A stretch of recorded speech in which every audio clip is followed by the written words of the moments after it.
internet. Hello, everyone. Happy Sunday. Hope you're all doing well. Welcome to the last patch and play of March 2026. Not sure if anyone's here yet, but I will start with my usual explanation of what we're going to be doing, what this is all about. So Patch and Play is this live streaming series that I started maybe 6 weeks ago. I've been doing once a week, slightly different days and times, trying to find a good feel for what works best for both me and the audience. And the idea is that we just spend a couple of hours or so doing some modular patching together.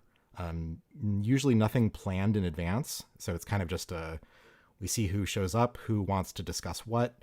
Do we decide what we're going to do kind of on the fly? I sometimes have some ideas in advance about what I might do, but I try not to plan like a specific lesson or anything like that. I want it to be pretty free-flowing. And my goal with this is, first and foremost, to be entertaining and enjoyable for anyone who's watching, either as part of the live stream or watching the recordings after the fact. Secondly, I'd like to be educational. So I hope to learn from you, and I hope that you will learn from me in exploring modular and music technology. And so we're just going to geek out. We're going to chat about modular. I will be answering any questions that come in.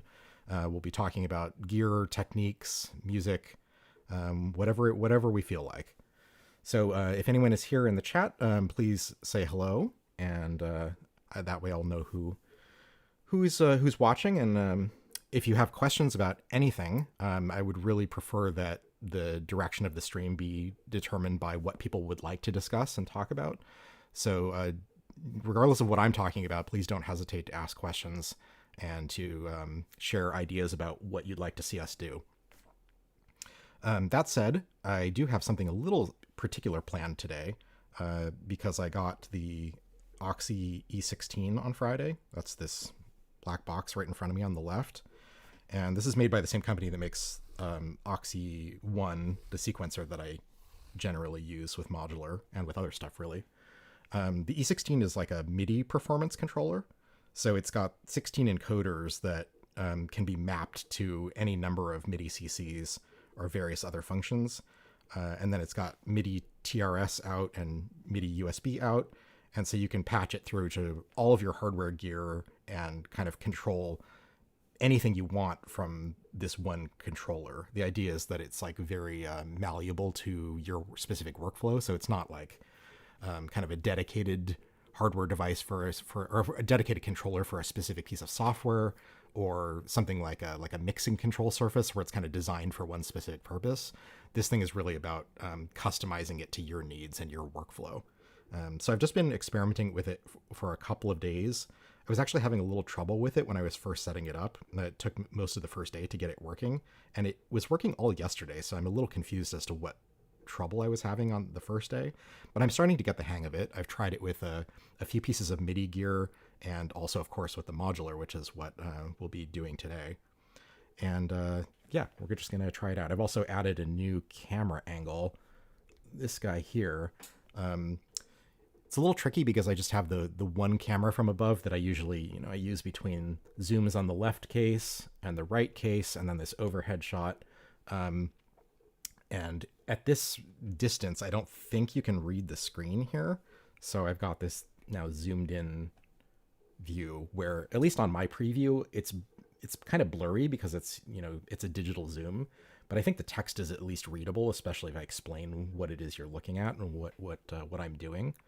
So we'll see how that goes. If anyone's having trouble like seeing that or not understanding what I'm doing, just please interrupt me and ask questions. All right, let me take my tea bag out before I overbrew this. I probably already did. I wasn't really paying attention. So if you're just joining us, we'll be doing some modular patching today and exploring using the OXI E16 for modular performance. Performance macros, custom controls. We'll just see what we can do with it.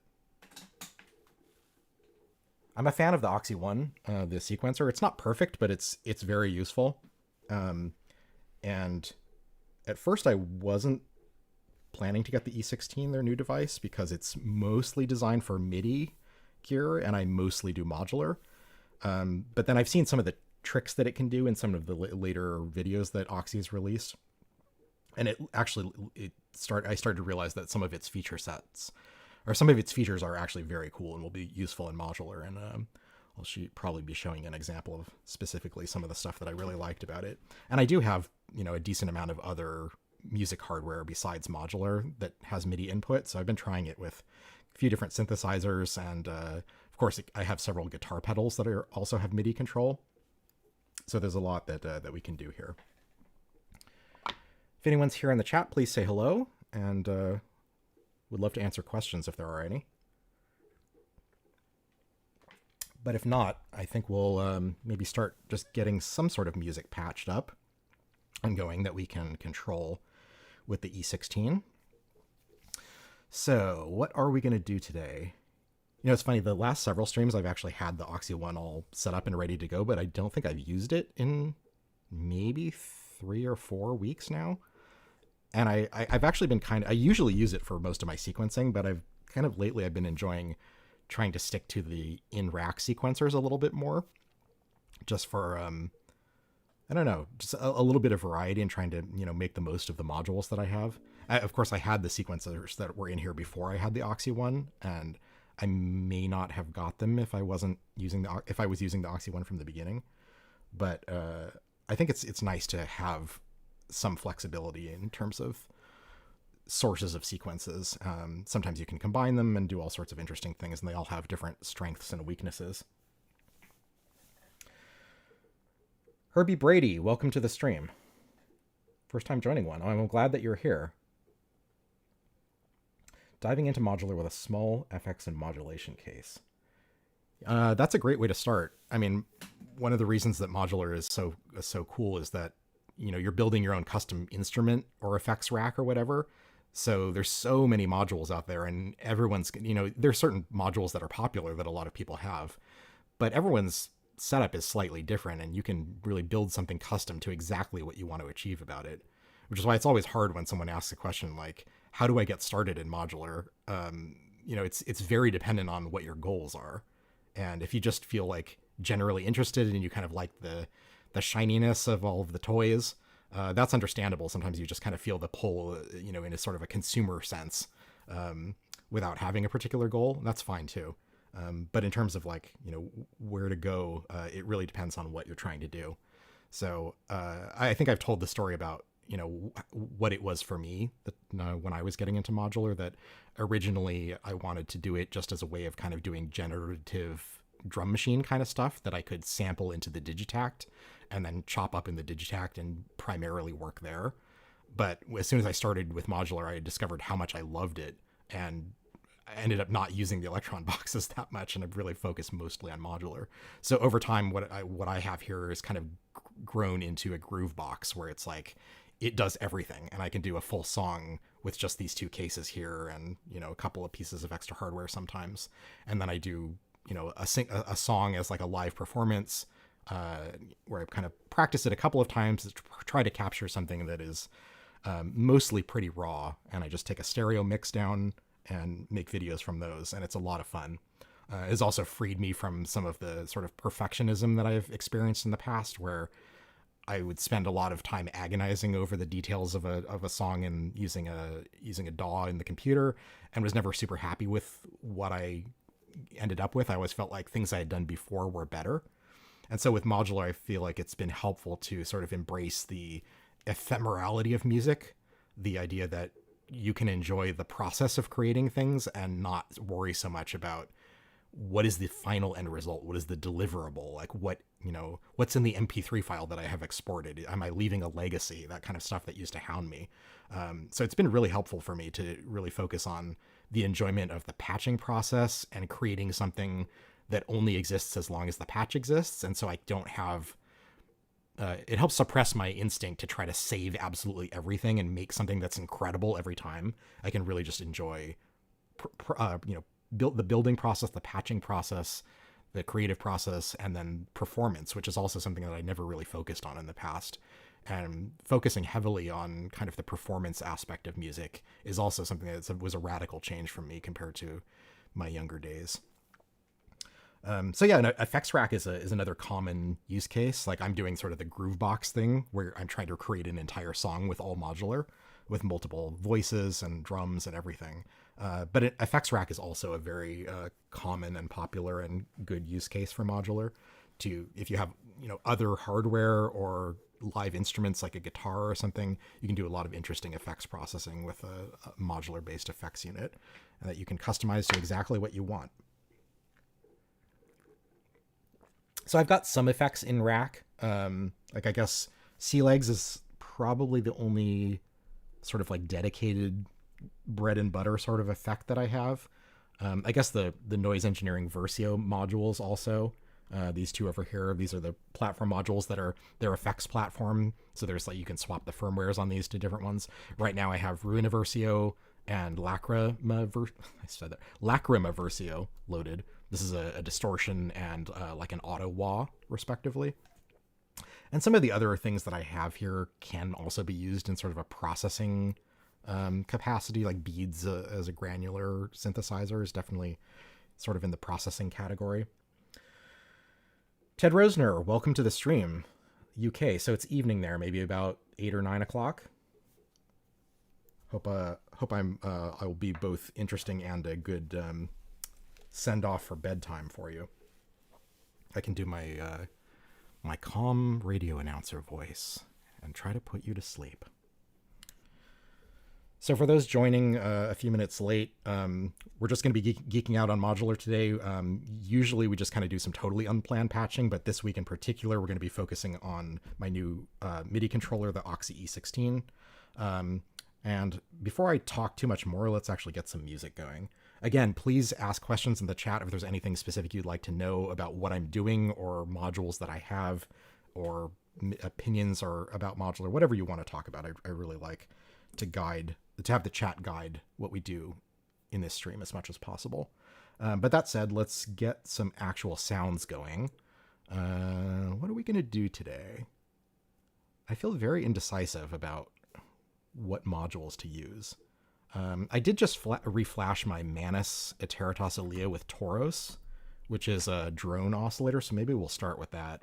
I mean, the thing we did last week was kind of a drone too, but drones are always fun. That's something that modular is good at. So Toros is an oscillator from Noise Engineering that's really designed to be a drone. Let's see, this may be a longer cable than I need. Let's see if a short one will work. Try to maximize my cable space because I'm going to be patching left and right between the two cases a lot. Okay, let me unmute this and see if y'all can hear this.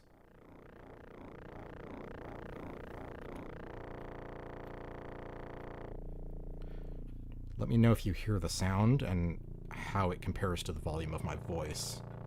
Like, how well can you hear me?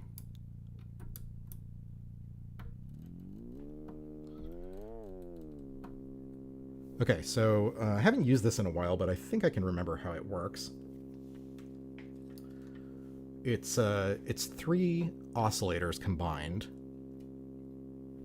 And there's a master pitch control. Let me actually switch to the right case so we can zoom in a little bit. I don't know how well you can see the individual knobs, but this top left control is like a master pitch control, as you can hear. And then we've got 3 oscillators, which are kind of these 3 sets of columns. These 2 knobs, these 2, and these 2.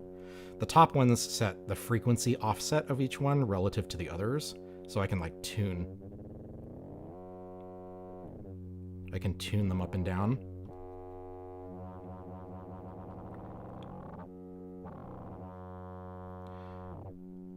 And then the bottom 3 knobs, let me actually tune this much higher. Slightly, yeah, I think this oscillator is a little quiet right now, so I'll turn it up for now. The bottom 3 knobs are the blend control, and they kind of morph between how much of each oscillator is being sent directly to the output versus how much that oscillator is modulating the next oscillator in sequence, like 1 modulating 2, 2 modulating 3, 3 modulating 1. So as for example, if I may turn the third one up to an octave, and maybe we'll try to catch a 5th on the middle one.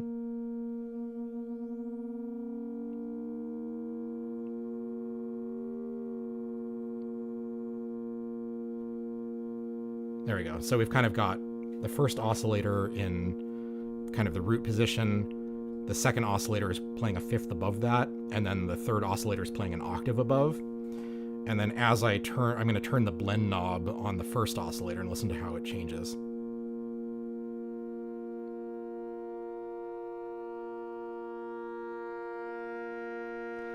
So it kind of sounds like a filter. Basically what you're doing is you're adding harmonics because you're slowly changing from the raw oscillator being sent to the output to the oscillator being used to modulate the second oscillator.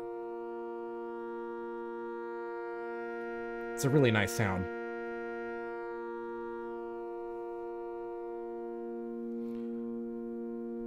I can try modulating some of the others too.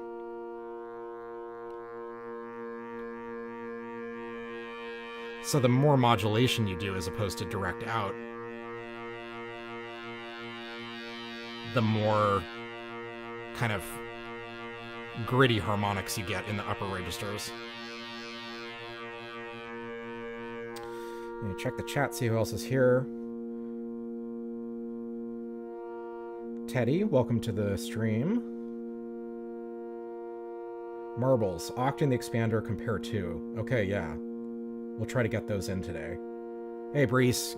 Good to see you once again. Thank you for always stopping by. Love having your input. Brees is a absolute master of the compare to, having literally written the book on it. And I have been spending more time with compare to lately. I would love to get some more analog modules. They've got such cool stuff, and I only have that one. Okay, so for those just joining, we're going to be working with the E16 today, which is this little box right here in front of me to the left. It's a 16 encoder MIDI and CV controller from OXI, the same company that makes this popular sequencer that I'm using. So I want to get this wired up. I already have it connected so that the TRS MIDI output is plugged into the IntelliGel 1U. Let me mute this while I'm talking. It's plugged into the IntelliGel 1U MIDI interface that I have in the left case up here. And I've already got this mapped out, which I've been working on the last couple of days. Let me go into my main scene. Oh, let me also bring in the overlay that I set up.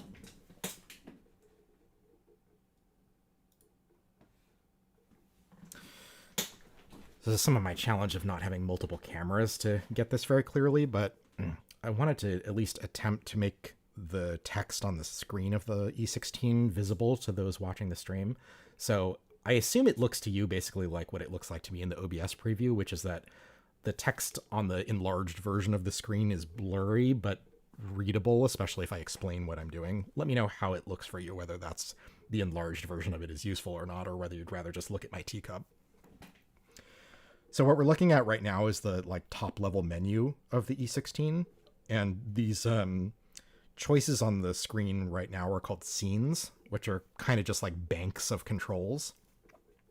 And you can have up to 16 scenes, I believe, 7 of which are accessible directly from the homepage by just pressing the sort of corresponding encoder, and then the 8th one takes you to the settings of the device. So I've only set up one of them so far, which I called main. So if I click on this first knob, it'll take us into my main scene, and then each scene has 12 pages. So if I hold down, it's a little hard to see maybe, but the O in the OXI logo is actually a button. So if I hold that down, you can see that you've got P1, P2, P3, all the way up to P12. That corresponds to the first 3 rows of knobs. And so clicking one of these while holding down the button will switch to a different page. And each page is a different set of 16 controls that you can set to be whatever you want. I'm just using one page right now. And I've configured this so that the top 8 knobs correspond to jacks 1 through 8 on my CVX expander. So the MIDI is coming TRS MIDI out of the OXI E16 into the back of my IntelliGel palette case up here. And then these 2 modules here, this is the base MIDI interface, the MIDI 1U from IntelliGel, and this is the CVX expander, which adds additional CV outputs for any assignable MIDI CCs or whatever you want. So what I have currently is that CV 1, 2, 3, 4, 5, 6, 7, 8 correspond to these 8 jacks here. And we should be able to see that if I turn one of these. I'm not sure how visible that's going to be. Let me zoom in on the left case.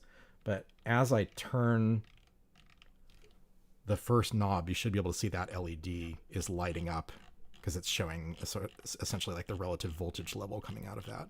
So that's the idea, is that I essentially have just these knobs mapped to MIDI or to CV outs on this thing.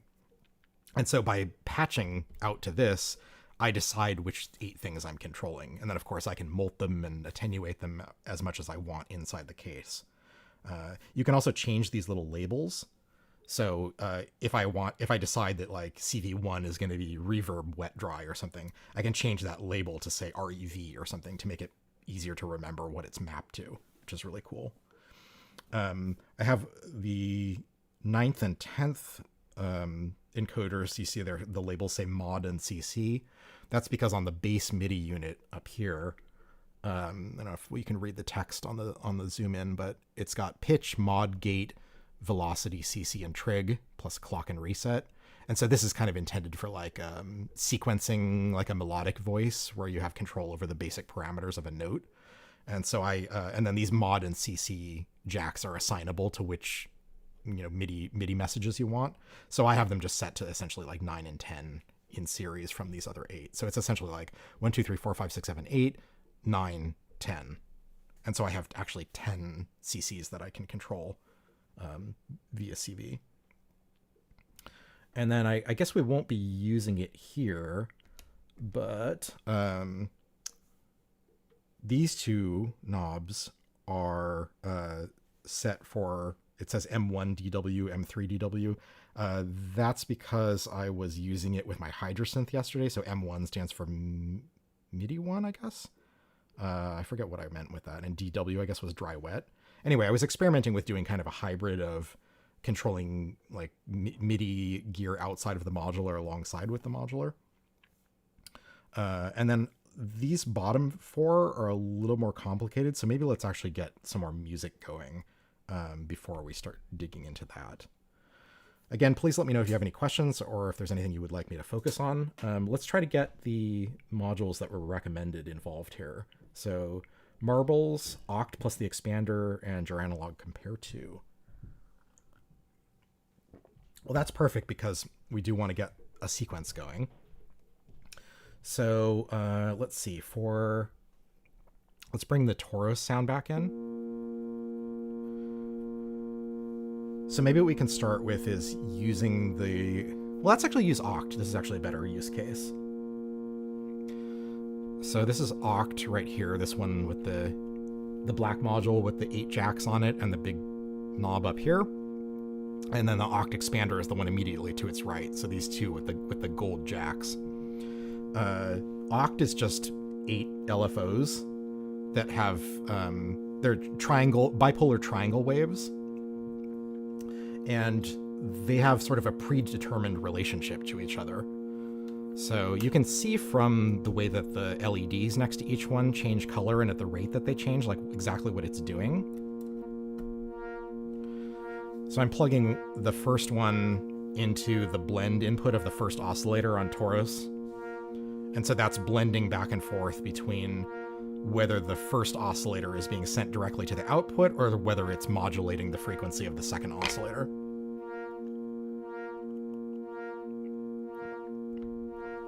So Øchd, it's just got a rate dial, so that affects the speed of the LFOs. It goes from very slow to very fast. And so you're controlling an overall rate, but the relationship between each of these different LFOs is like preset by the module, and they're not synced to any particular clock. The idea is that they kind of weave in and out in an organic way that's not supposed to be something that you can really count to. It just kind of like flows naturally. That's the idea. And so it's a really, really great way to do just some very easy sort of, actually it's perfect for the stream being called patch and play, because that's really what Øchd is. It's just like patch some stuff up, you get free interesting modulation. So let's just patch the first 3 to the blend controls on the 3 oscillators of Toros.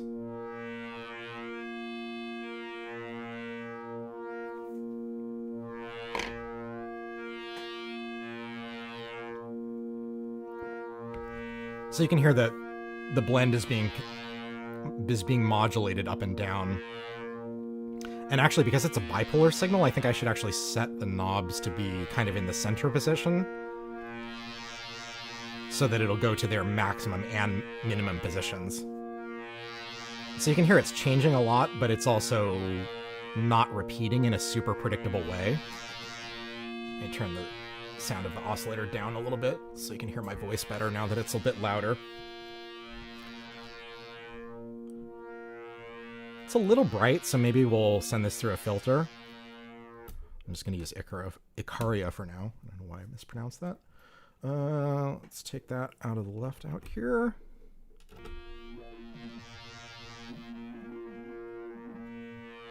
I'm just going to do a little low-pass filtering to bring out some of that. Take out some of that high end. So it's sounds a little better to listen to for long periods of time. So that's Øchd. Like, it's pretty simple. Just easy, no-nonsense, uncomplicated LFOs. The expander is significantly more complicated.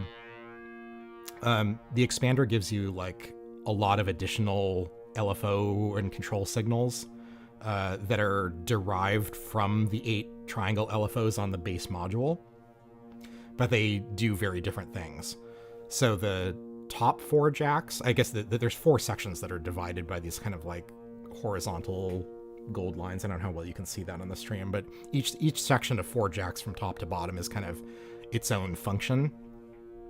The top 4 are unipolar triangle wave LFOs that are created by rectifying some of the wave combinations from the base module. So essentially the negative portion of the waveform just gets flipped positive so that you have the same sort of rate but doubled, and because it's all positive. So if your destination for the control source it only takes positive voltages, or there's nothing useful about a negative voltage, then this is a good use case for the unipolar LFOs. The second section is kind of like slowly randomly modulating signals that are at a couple of different speeds, like, LFO rate essentially. And there's a couple of variants, like one where it's random in both cases, but in one set the voltages tend to stay on the higher range, and the other one they tend to stay in the lower range. The third section is random triggers.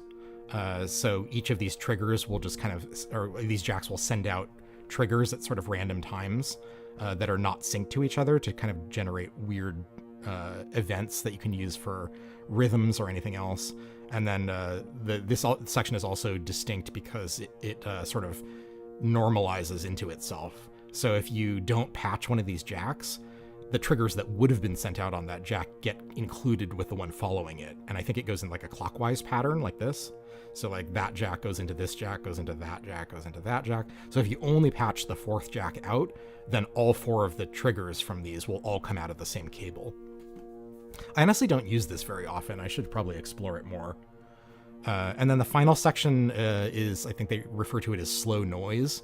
So it's kind of like a sample and hold where you just get stepped random values, but the 4 jacks will change value at a very different rate from each other. So one of them is like extremely slow, and the other one's kind of like more similar to whatever rate you set with these top base LFOs. And so it's just kind of another good sort of modulation source that you can use for some sort of randomness. Sounds good. If you like Øchd Orbit 3 is an interesting module. Yes. I know Orbit 3 is kind of one of the most popular of the, also from Joy Analog.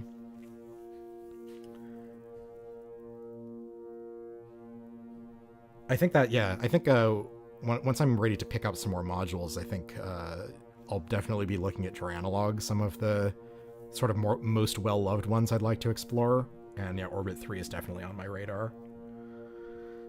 Since you now use the OXI sync widths, are you going to get rid of the Steppy, or do you use that for something different? That is a great question, and it's funny that you point out Steppy in particular. Let me bring this down even lower so we don't get annoyed by this.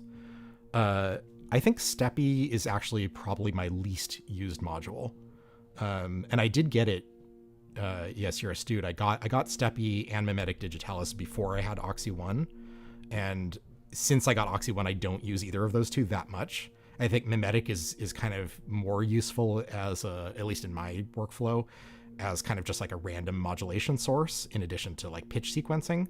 And theoretically, Steppy would be equally good for kind of like rhythmic sequencing. And I just don't really use it that much because I find for my purposes, it's just as easy to do to use OXI 1 for any sort of trigger sequencing. So yes, I don't know if I'm going to sell it. I very rarely sell modules because I never know like how or why I might need something in the future. And so I think I would rather just keep it in a box and pull it out if I find a use case for it later. And so I do plan to pull that out. I'm just not sure what I want to replace it with yet. I've been kind of experimenting with plans for what else might fit in that location. I was thinking actually about using, actually now that I have the E16, I might actually move something else. Maybe I'll move this Molt over to this case and put another CVX expander here so I have more sort of MIDI controllable outputs. That would give me quite a lot of sort of CVs or MIDI to CV that I could use the E16 to control a lot of stuff at once. That might be overkill, so I'm not gonna do that yet. I'm just gonna wait and see what might make sense. But yes, Steppy is on the chopping block, and that's no knock against Steppy. It's like very clever, well-designed step sequencer. I just don't use it often enough to really justify the space, given the collection of other stuff that I have.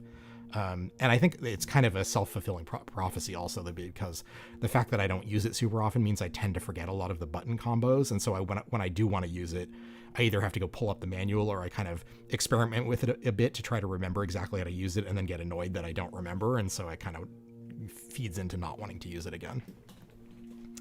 But yes. Yeah, Mimetic is a great chord sequencer. It's I have the original Mimetic Digitalis. There's a new version of it called Digitulis, which is a funny name. Came out maybe 3 months ago or so, and the new version of it is like way fancier. It's got a little screen and has like a lot more flexibility in terms of the way it's programmed. But then, as a result, you have menu diving, which isn't present on this original model. So if you want it for like kind of like a powerhouse in-rack sequencer, like if I didn't have the OXI 1, then the new version of Mimetic Digitalis would probably be more appealing to me. But I don't use it a huge amount as is, so the second version of it wasn't something I really needed. But it does look cool. Like if you're starting a new case, I would definitely get the new one versus this one. Unless you hate menu diving, or you don't like having screens on modules, in which case this version is actually more immediate. But they're not selling this anymore, so you'd have to get it secondhand. But yes, Mimetic Digitalis does have 4 CV outputs, and so you can use it for chord sequencing because each one of these can be a different pitch that you send into either like something that has multiple pitch inputs for like polyphony, or to 4 different voices, or 4 different oscillators that you then layer on top of each other to create a chord. I think we actually did that in one of the previous Patch and Play streams. I want to say it was like maybe the second one. But yeah, after you watch this, if you go back and look through the previous live streams from the last couple of weeks, we did do building chords. Although I think I did it with the OXI 1, not with Mimetic. But I did explore Mimetic for chords a couple of times. I think I have a video from maybe about 2 years ago where I used Mimetic for chords, and then another version where we also use the Bard Quartet, which is the quantizer over here. But even if you don't have a quantizer, if you're just, if you're patient, you can really dial in with Mimetic like exact CV values to create chords, or just intertwining melodic lines, kind of melodic counterpoint. So yeah, there's a lot you can do with this. That's cool. Why don't we try? Let me bring the drone back in. Why don't we try using the slow noise on the Øchd expander instead of the core LFOs and see what we get.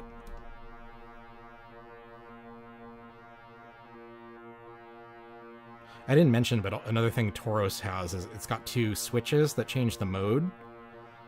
The bottom one is labeled 4, 12, 24, and that's referring to how many semitones apart the oscillators are from each other, I think.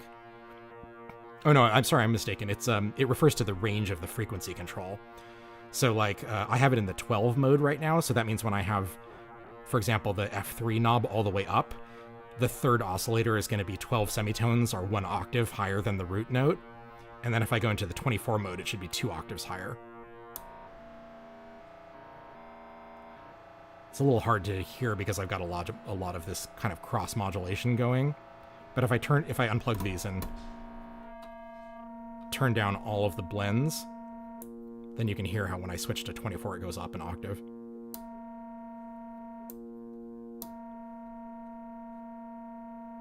It's maybe not tuned perfectly. And then the 4 mode means I think it's I guess that would be a major third. Let's say like 1, 2, 3. Yeah, so a major third. So in this version, if I turn the frequency all the way up from center, it'll be a major third above the root note. So I think they all make interesting sounds. It's just a matter of what you want. And then the top knob is labeled Chill Buzz Chaos. And I don't remember this offhand exactly the mappings, but it essentially changes the routing of how each of the 3 oscillators affects the others. But generally speaking, I guess I have to plug the modulation back in. Let's switch to this one. Let me also turn off my clock.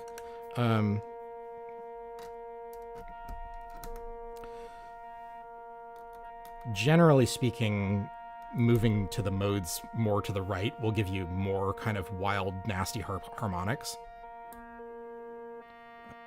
Let me take off the filter, the low-pass filter, so we can hear a bit more of it. So that's buzz mode. We were on chill initially. And then there's also chaos mode. So you really start to get distortion.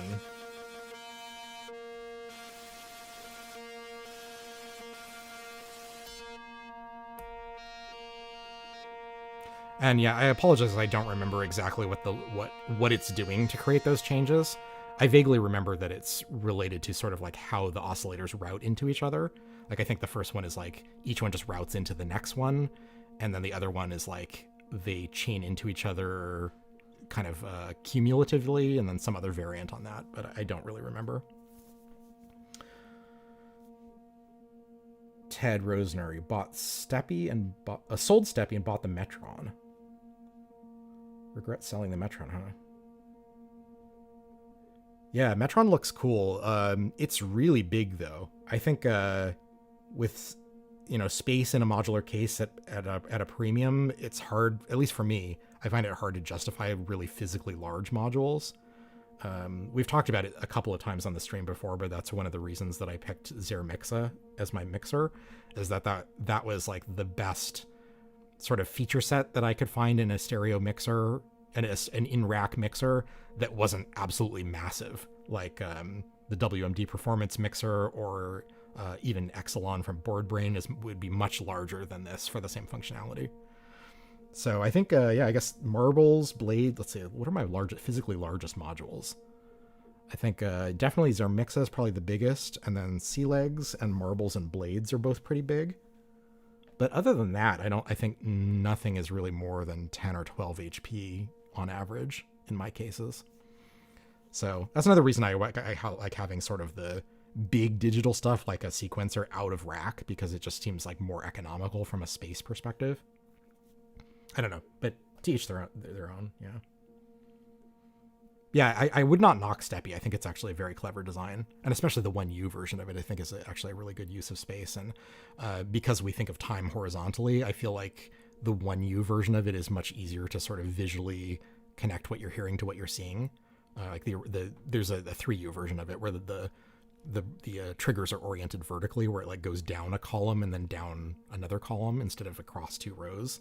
I feel like that's a little harder to. I mean, you just turn your head sideways or whatever, but I like having the 1U version. Ah, yeah, no problem. I understood.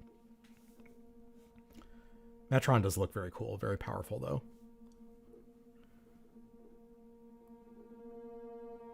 Okay, let me try turning up the speed of this.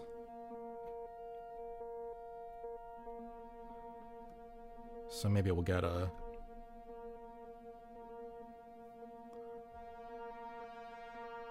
You know, the other thing we could do is we can take that fourth slow noise and use it to modulate the filter. Maybe I'll switch these two.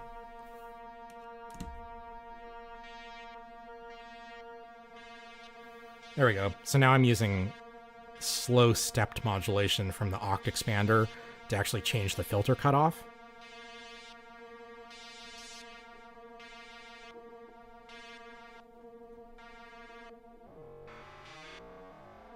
And if you change the frequency of these things to be kind of not an even ratio, you'll get some really nasty FM tones.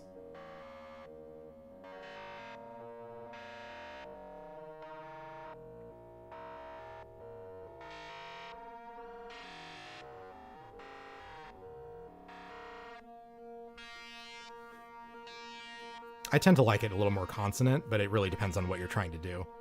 I think for a drone, at least, personally, I like this kind of sound better.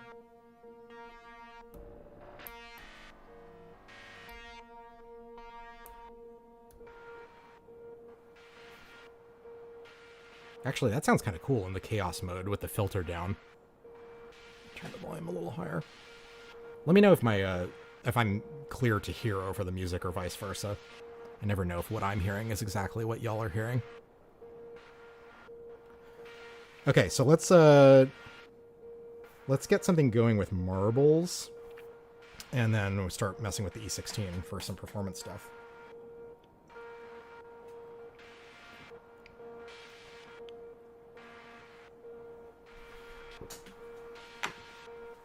Sorry, just finishing up my tea before it gets too cold.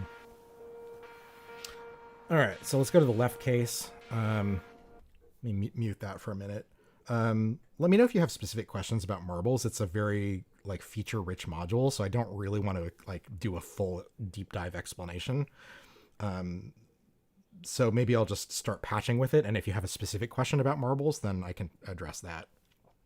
But I don't want to spend the whole stream just explaining all of marbles because it is very complicated. But like I guess the short version is that it generates random sequences of both triggers and CV. The left side of the module creates 3 trigger or rhythmic sequences, and the right side creates 3 CV or sort of variable value sequences. And they're sort of linked to each other so that T1, T2, T3 on the left side it matches the rate at which the corresponding X1, X2, and X3 change values. So to that, in that sense, they're linked, but they can kind of be controlled separately in terms of exactly what they do. So what are we going to do with this? I mean, the obvious thing, I guess, would just be more modulation for Toros, but I think maybe let's try to get something else to go along with our drone, so we're not just doing modulation of the same never-ending tone. So maybe we'll get something going with plates and maybe something a little more rhythmic. So what we can do is let's actually drive this from Pamela's Pro Workout. So I'm going to give a 4x clock into the clock input of marbles, and let me start that up. And let's maybe do something a little faster today, like maybe 128 sounds good. So this is now, so the clock rate, Marbles has its own built-in clock, but if you patch in an external clock, it'll follow that clock, and then the rate becomes like a clock multiplier or divider. And the middle rhythm jack will just match the sort of input rate of whatever the clock is, where the first and third trigger output will vary depending on your settings. So I've got it in the default trigger mode, which is like the branches coin flip mode, where you have essentially for each trigger of T2, you have a 50% probability that that trigger will be copied to 1 or 3, but not both. And then using the bias knob, you can influence how likely it is to be either 1 or 3. So when the bias is at noon, you have exactly 50-50 chance of it being either of the two. And then as you turn towards a particular side, that side becomes more likely per trigger. So it's essentially just like a kind of a probability control of how often a given trigger happens. So let's plug, maybe we'll plug the T3 side into the trigger of plates. And I probably need to tune these, actually. That maybe would be smart. So let's see, is this cable going to reach? Yeah, it should be okay.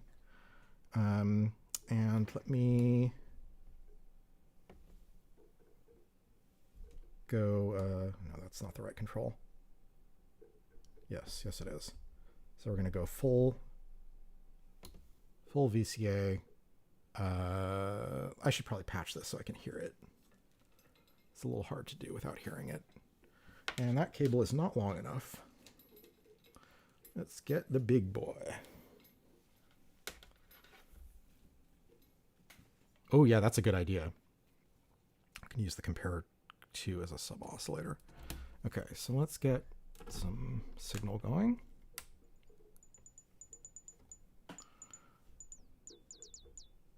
Oh, what did I do here? Ah, it's because I have all these attenuators up.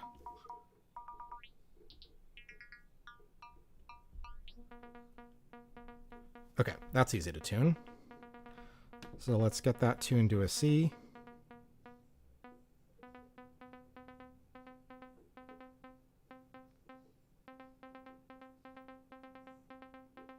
All right, that's more or less a C. So that'll be our second voice. We'll add more to that in a bit. And let me get the, let me tune Toros also, because I was just kind of messing with the pitch earlier, but I didn't really tune it. So let's take the fundamental out, and let's get a C on that as well. Maybe we'll do an octave down, so like a C3 would be good. I don't know if you guys can see that. Oh, I guess you can, the screen of data, so you can see what I'm seeing. I'm just using it as a tuner to tune the root note of each oscillator. All right, so we've got C3 on Toros and C4 on plates. And then Breese's idea was to send, so Toros has the single mono output that we're hearing, but it also has a separate output called fun out, which is the fundamental frequency, meaning that that root note that it's tuned to will be sent out on a separate oscillator. So we can send that into compare 2. And then using the flip-flop output, we can get some interesting tones. Let's see, I need a long cable for this. And we're probably going to want to filter this too. So actually, let me get a short one. So we can send the flip-flop into dual dagger, which is this 24-pole stereo filter that I have, but we're just using it in mono right now.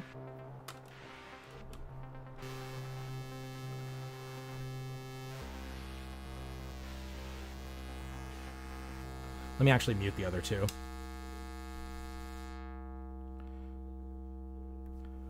This actually might be interesting to look at on the scope if we want to explore compare 2 and see how this is going. Also, by the way, this is great because like I wasn't sure if we were going to have stuff to talk about, so I had planned on, just doing the E16 today. But I'm so glad that y'all are asking questions because I would so much rather focus on what you would like to see. Whoops. Okay, so what I'm going to do is actually, I'm going to take the output of the fundamental into data so we can actually see what the waveform looks like. And then I'm going to send it into compare 2. We're going to take the flip-flop output of compare 2 into the second input of data. And then from there into the input. Awesome.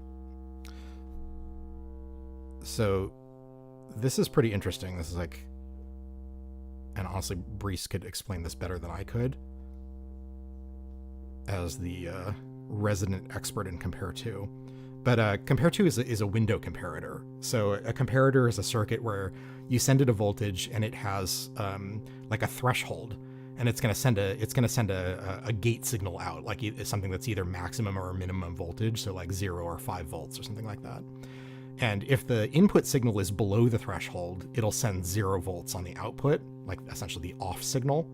And if the signal is above the threshold, it'll send 5 volts or whatever the on signal is. That's like the standard comparator circuit. The window comparator is kind of a similar idea, except that instead of, imagine this being, pretend we have a graph here, and it's like x-axis, y-axis, right? And the threshold is just like a point on the y-axis at which a signal going in and out may be above or below. So a normal comparator is just a single line that determines whether it's on or off. A window comparator is a range of voltages in which the signal is considered on. So let's say the maximum voltage is up here, the minimum voltage is down here, and you define a window of a band of voltages that should be considered on. And then as the voltage rises, as soon as it enters that lower threshold, the output is now on. And then as it goes higher and goes out of the range of the window, then it goes off again. So it's not just, greater than, less than, it's actually within a span. And that's the basic idea of what a window comparator does. And the Compare2 module is 2 of those next to each other that normal into one of them. So the input of the first side goes into the second comparator if you don't patch something into it. So you've got 2 controls on each side, and the 2 sides are identical. So the size is how wide that band of frequencies you're comparing for is. And the shift is where in the voltage range the middle of the window is. So it's really useful if you have visuals to sort of compare to understand sort of how the controls map to what you're doing. If I'm not mistaken, having shift at the shift knob at the sort of 12 o'clock position means that the comparator window is centered at 0 volts. And then size all the way down means it'll be essentially only exactly at 0 volts. And then as you increase size, the width of that window grows so that more voltages will be considered on. So what we have here is essentially, let me actually just do the out for now. But you can see right now the blue line. So what I'm doing is I'm sending this this wave, like this saw wave coming from Toros into the input, and then I'm taking the output of that channel, which is just telling me it's just a 5 volts or 0 volts is the incoming voltage within the window or not. And you can see that when I have the size all the way down, we just get a flat blue line here on the second trace of data, which means that it's always 0 because the size is so small that the incoming signal is always out of that range because there essentially isn't a window. But as I increase the size, at a certain point, we'll start getting a signal. And because the rate of our incoming signal is the same, it's not changing, and it's an oscillator at a fixed rate, the output that we get will also be at that same rate, because it's the amount of time it spends inside and outside the window will always be proportional to the incoming wave. And as you change the size so that more of the voltage range of the incoming signal is within the window, you spend more time at 5 volts. And so what you see here is that we started with kind of like, we're essentially creating a pulse wave with a very narrow sort of duty cycle when the window is small. And then as we increase the size, the duty cycle of the wave becomes bigger. So you're essentially doing pulse width modulation on a square wave. And if you know what that sounds like, you'll recognize that that's what we're hearing. It's just pulse width modulation on a square wave.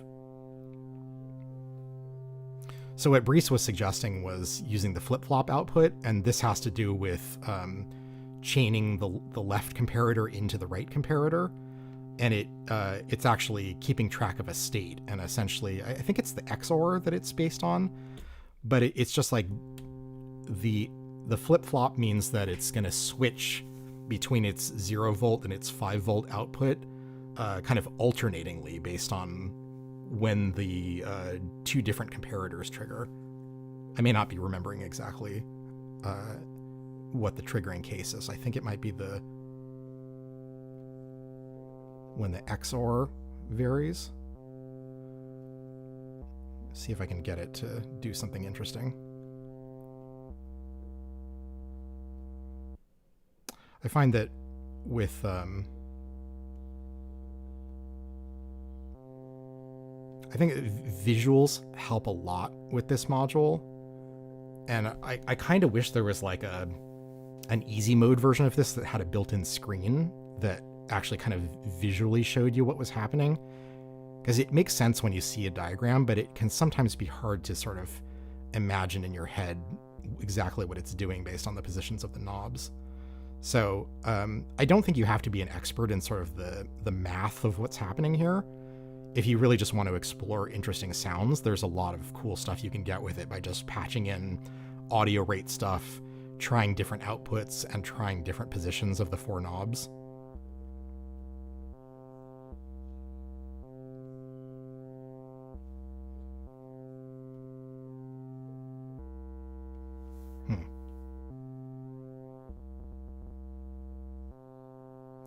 There's a little space that I caught there that was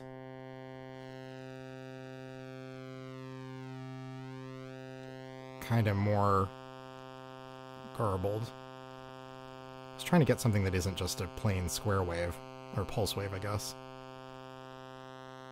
I'm not sure my input signal varies enough for that.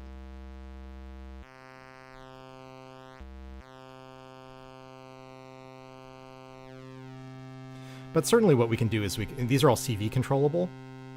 So if we take, oops, that's the wrong zoom. Let's make this quieter again. If we take the, like some more LFOs from Øchd, we can modulate, maybe do a couple of triangle waves. Actually, let's do bipolar. So I just send a couple of these in. Then we'll get some interesting stuff.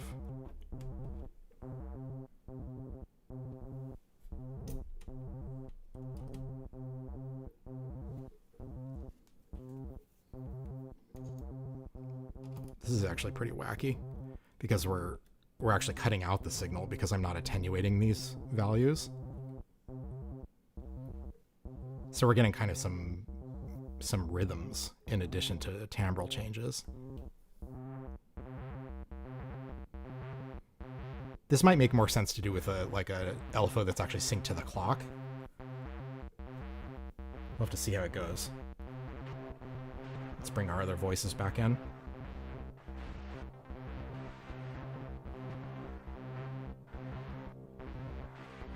I mean, that actually sounds pretty cool just as a drone.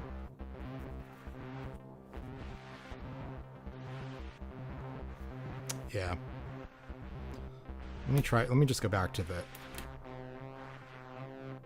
Okay, so I switched from the flip-flop to the XOR output, which is a combination of the left and the right comparators, and the gate will be high whenever one of the comparators is triggered, but not the other one. So it's like it's an exclusive OR. And with our current settings and our current input, I think this is actually maybe a little bit more interesting of a wave.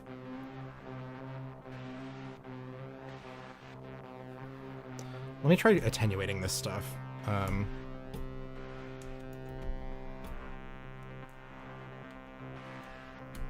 I've got this lapsus os that's right next to my Øchd, and that's not a coincidence that they're near each other, because Øchd sends Øchd doesn't have a built-in attenuator, so all of its signals are like between -5 and 5 volts, or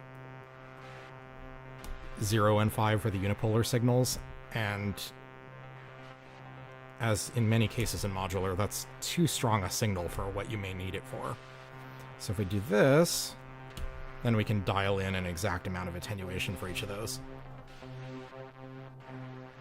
So let's just do 50% of the value for now.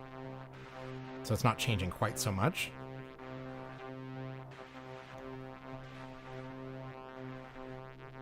Yeah, it does sound pretty good. Let me see, what was I want to change my plates sound so it's a little more... I thought I had set the... Oh.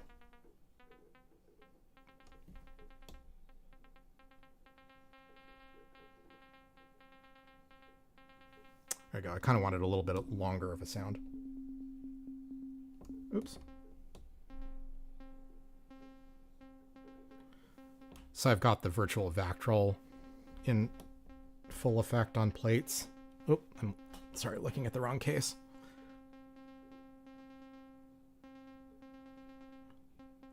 Trying to think how snappy to make that envelope. I think this is fine. All right, let's bring those other voices back in. Unfortunately, I bumped the frequency knob, so we might be out of tune now. Let's see.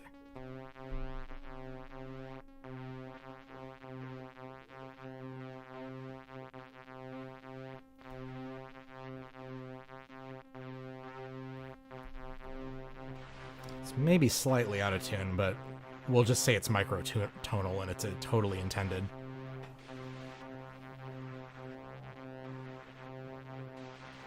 All right, we can use a CV signal from marbles to maybe modulate some of the timbre on plates. So I'll take let's just do a fully random voltage into the timbre input.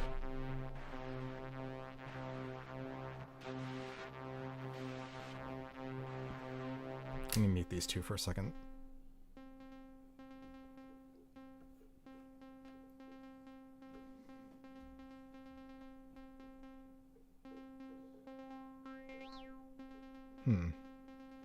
Oh, I have the voltage range set too low.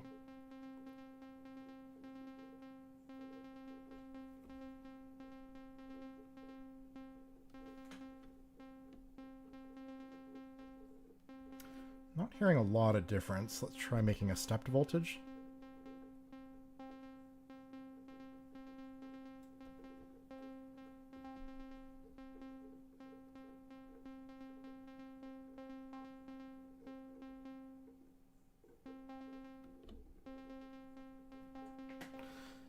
So Marbles is sending out random voltages, and I'm just kind of trying to influence the range of those voltages. So it's got a mode switch for the maximum and minimum amounts that it'll send. It's got, in the green mode, it's between 0 and 2 volts, which is useful for pitch sequences. The orange mode is between 0 and 5 volts, which is essentially unipolar modulation. And then the red mode is plus or minus 5 volts for bipolar modulation. The steps control determines whether the random voltages change smoothly or whether they're stepped so that they're exactly in sync with the clock, like the T side. And then spread is like how far apart the range of voltages will be chosen from. And bias is like how often will a positive or a higher voltage be chosen compared to a lower one. So I feel like I'm not hearing as much variance as I would expect. So I was trying to bias it a little higher.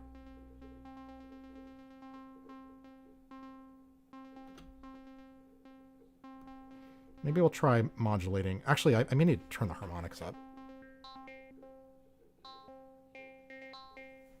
There we go. That's more variance.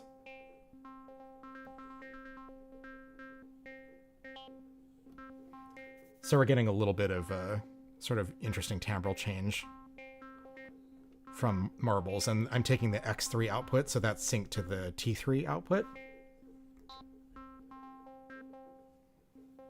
Let's bring in the other voices back in.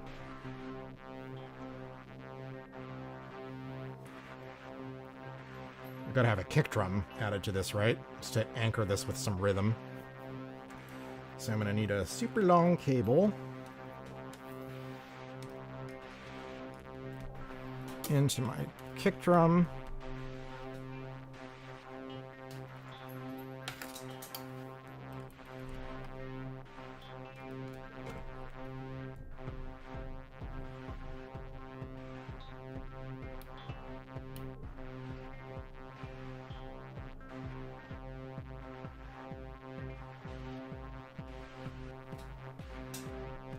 I'm using Crater from WMD for my kick drum. It's a dedicated kick drum synthesizer.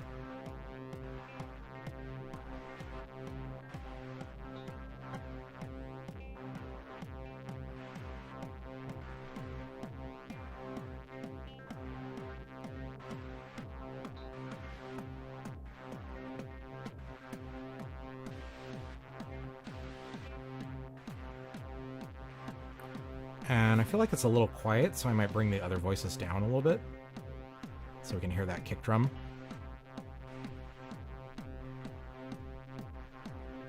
Let's maybe saturate it a little bit. It's got a saturation input, which doesn't have a control on the device. So I can just take a static voltage from Quadrat into the saturation input and turn that up to get a little bit more.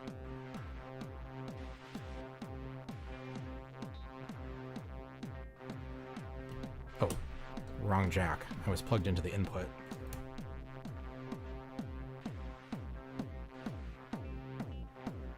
There we go. So now that we get a little more prominent kick drum, I can probably bring the melodic voices up a bit.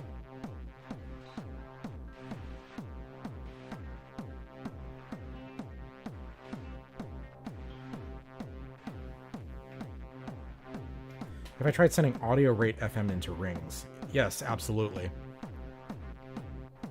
It's great. Actually, I have a video coming out on Monday that's about ways to use rings into clouds or rings into beads other than the standard cliche patch. So we'll definitely be using the audio input on rings for that.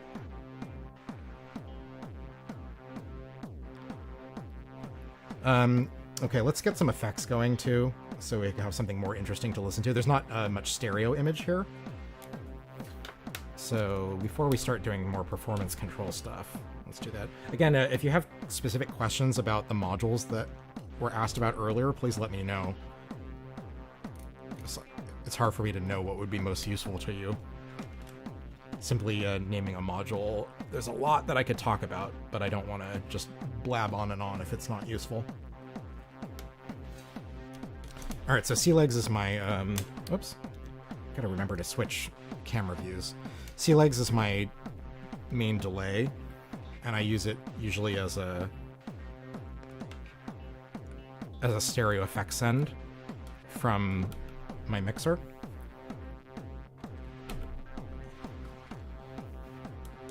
So let's start sending. Let's go one at a time. So our drone. We've also got reverb on the mix on the delay. I'm actually going to turn that all the way up. And maybe make the tail pretty long, but not all the way up.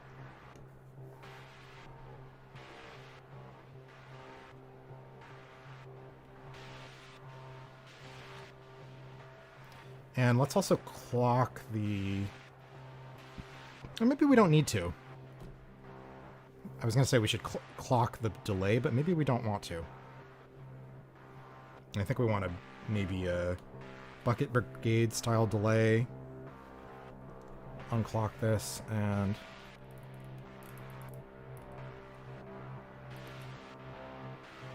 Okay, sounds good. Let's get some delay on this guy.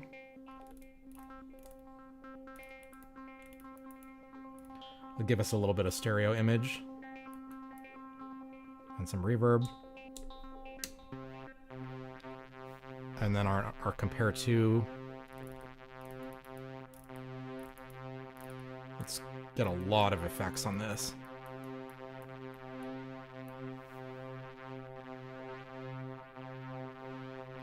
And our kick drum, we probably don't want much of anything. I'll just do a very small amount. I think all these other ones should be zeroed out. Yep.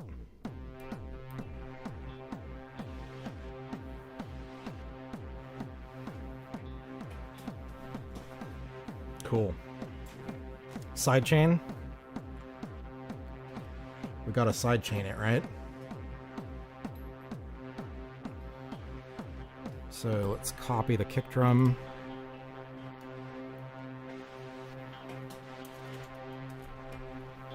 one copy into our mixer. One copy into the compressor sidechain input, which is this guy. And then we'll take the envelope. Am I out of green cables already? I guess I am. Take the envelope generated by the compressor into the expander of the mixer.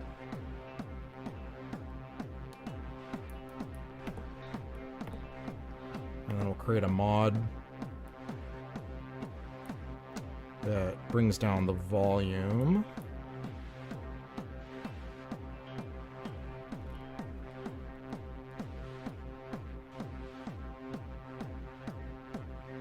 So that's channel 1. Let's do a new one for channel 2.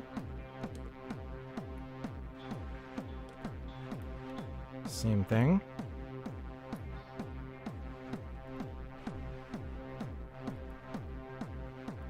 And channel 3.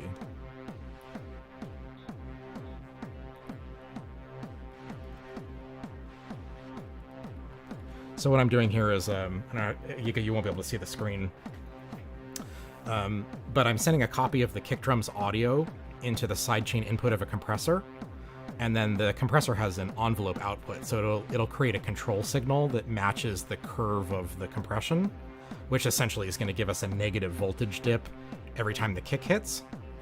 And then I'm sending that voltage into the expander of my mixer, which allows you to take arbitrary CV signals and map them to a bunch of different parameters on every channel. So I created 3 mappings where the same signal coming in on the CV input is used to lower the volume of all 3 of our melodic voices every time it gets that negative envelope. And that's what's creating that, that negative sort of pumping sound in the other. I can actually turn off the kick drum, and we'll still hear it because the raw kick drum signal is still triggering the compressor before the mixer. I feel like we can actually make that more prominent. Let me go up to 45. There's like a depth of modulation, essentially. Yeah, so...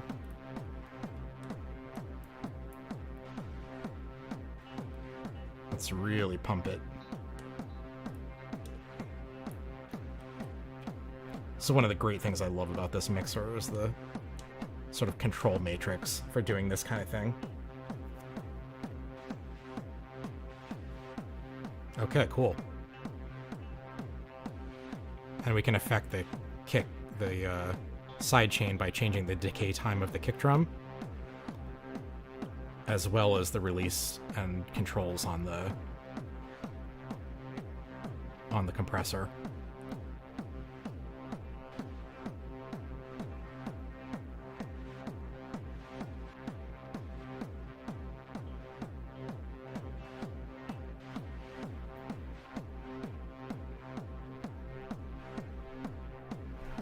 All right, sounds pretty good. So yeah, if there are more questions, please drop them in the chat. Otherwise, I think I'd like to start messing with the E16. So let's go into our main scene.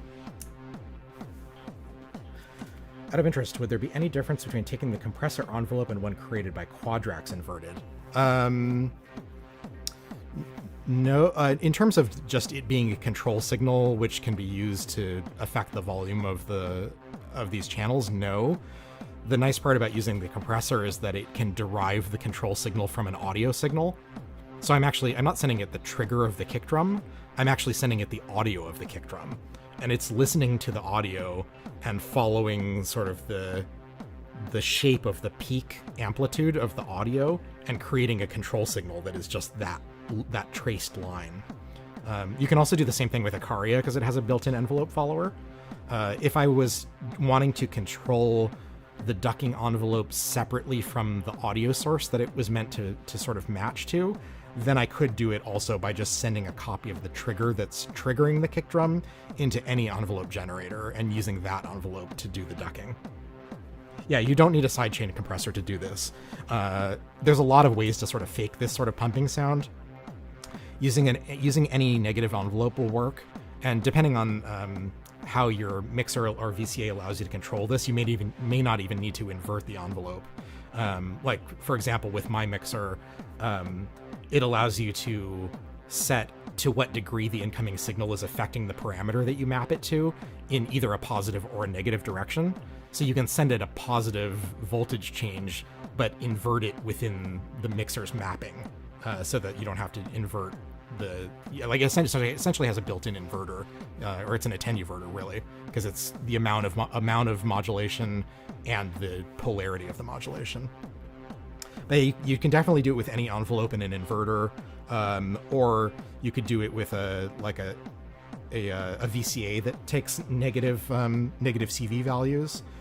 You can also fake it with Compare 2. I did a video maybe a month ago about how you can simulate this same sort of sidechain compression sound using Compare 2 as the sort of thing that decides when the sidechain effect should happen. So yeah, definitely a lot of ways to do it. All right, let's get some audio patched up for this. So, and also let me bring up the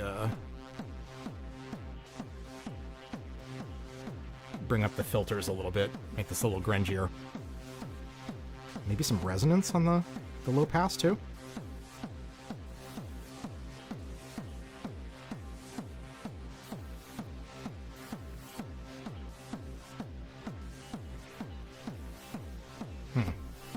Not too prominent.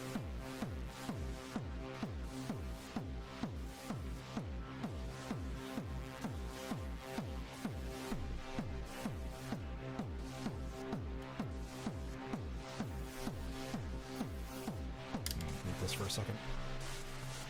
I forgot which channel is which. I guess this is the third one.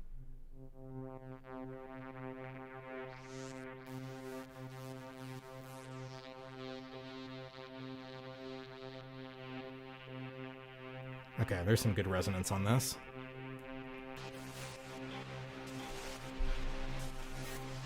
I think the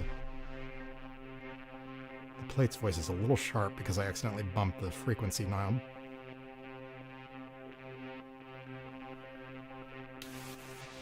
Pretty close. Okay, so what I was going to do is patch up some of the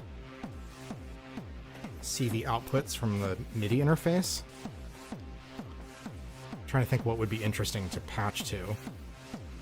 We could do maybe the I have one remaining input on Compare 2, which is the shift of the right comparator. And then maybe we'll get some shorter cables. Maybe we'll do the Plaits morph control.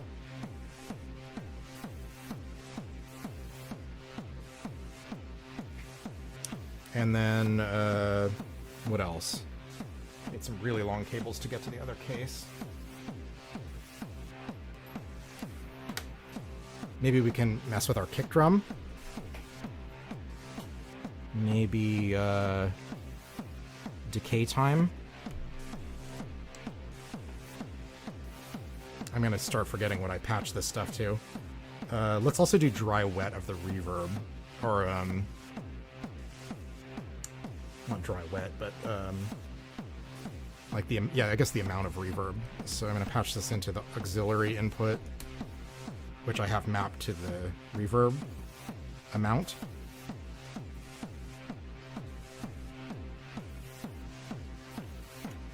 All right, let's see if we can hear some of these differences. Let me make sure this cable isn't covering the screen so you can actually see the zoomed in version of it. So let's see, what did I patch? The first CV.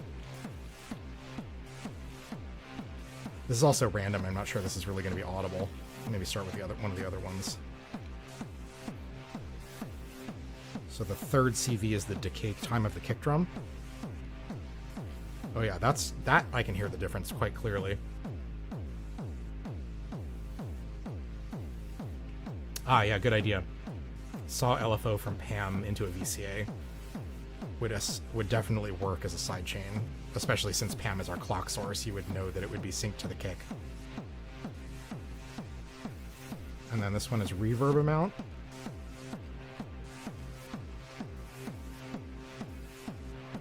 It's actually not that audible. What did I patch the second one to? That's plates.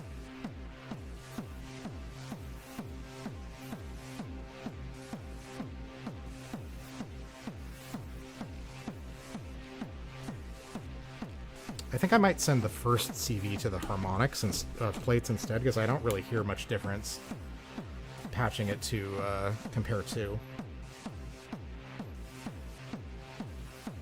So I'm going to send this to harmonics, which is unattenuated. This should have a pretty significant effect.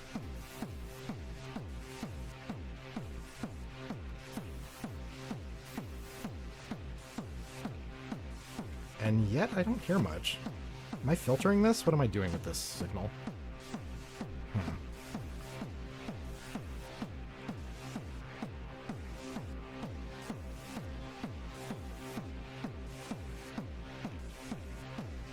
Check out the other voices for a second. I'm kind of puzzled by why I hear such little change from this.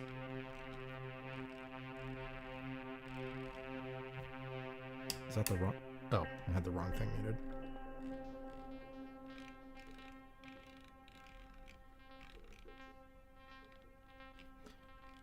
Maybe it's just quiet and I need to boost the... Oh yeah, you do hear it changing.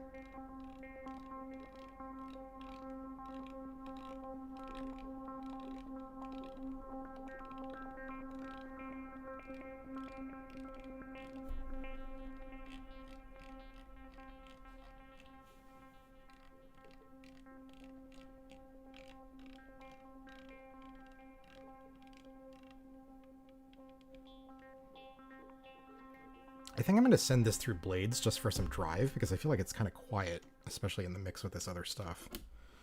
So let's send it through the first channel of Blades. Let's go to our left case. And we don't want to filter it, but we do want to drive it.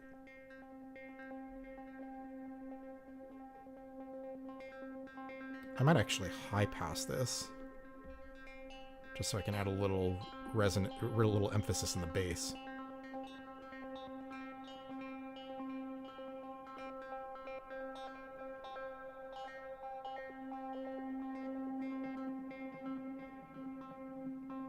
There, you hear that?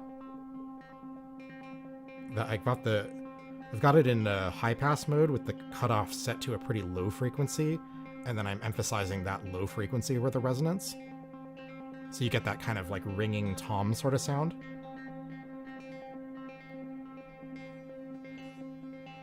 And then I'm morphing the drive type to a little bit of wave folding for some buzzier harmonics. I think that sounds more prominent, more interesting than it did without Blades. Let's bring the other stuff back in. Maybe it's a little too loud now. Bring the drive back.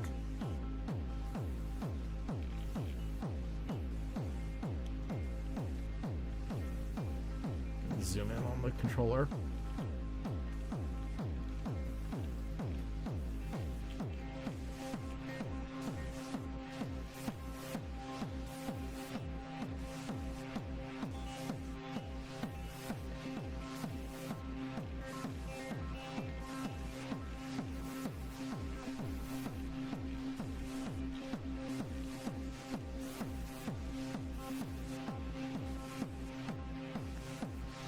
So one really cool thing that OXI E16 can do is it has like a built-in like modulation recorder. So if I hold the shift button and hit the record, this red one, then you see it starts spinning and there's a little record light blinking up here. As soon as I start turning controls, it's going to start recording my knob movements.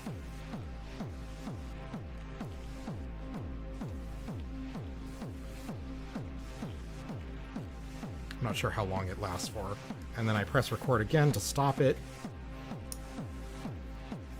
And then you can see that it's actually playing back what I did.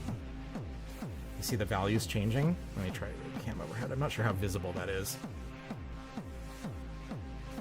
But you can see that the values are moving without me touching it because it's actually playing back what it recorded me doing, which is really cool.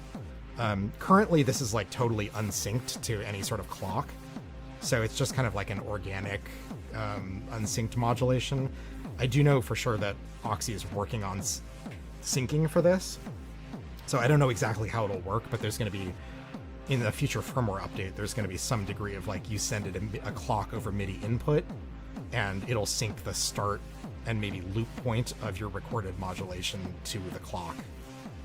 But for something like this, I think it works fine to have it unsynced. And then you can actually use this. I have this play thing that's... I don't think you'll be able to see this, but there's a little tiny icon in the top left corner next to the P in play that toggles back and forth between like a play symbol and a pause symbol every time I tap this encoder. And then if you look in the top left corner, you'll see like the play symbol is blinking, which means it's playing back automation.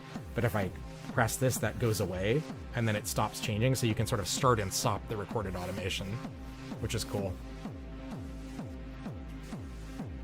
And then I can erase my modulation if I hold the record button down. It'll say clear recording. And then another way that I can mess with this is the bottom right encoders, the one that says STOR, store. If I hold the bottom right encoder down, it takes a snapshot of all of the... Kick pan to the left? Maybe it is. Oh yeah, actually a couple of my voices are panned. I forgot to reset. I guess the kick is not panned, but a couple of the other voices were.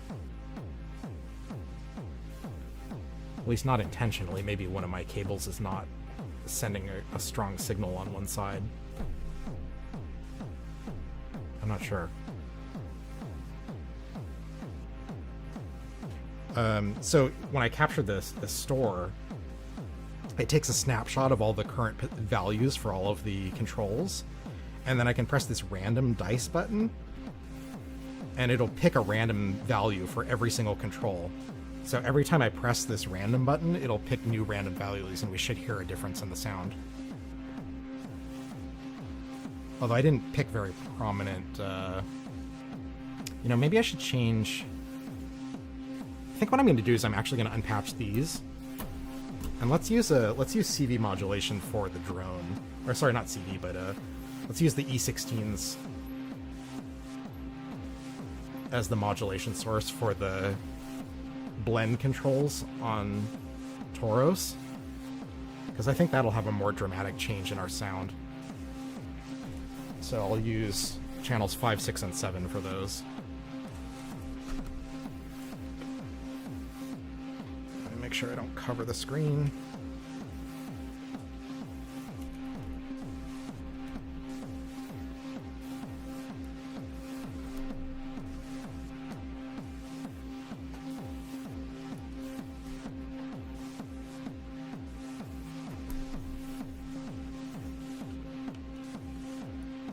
Let's go into 24 mode, maybe?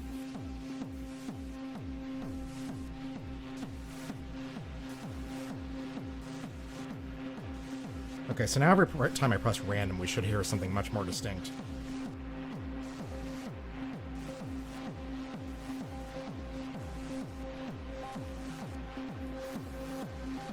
Maybe let's do Plaits. Oh, actually, I already have that. I'm trying to think if there's something else I can modulate for the last one.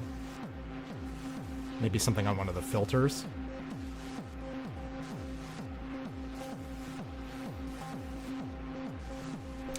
How about resonance on Icaria?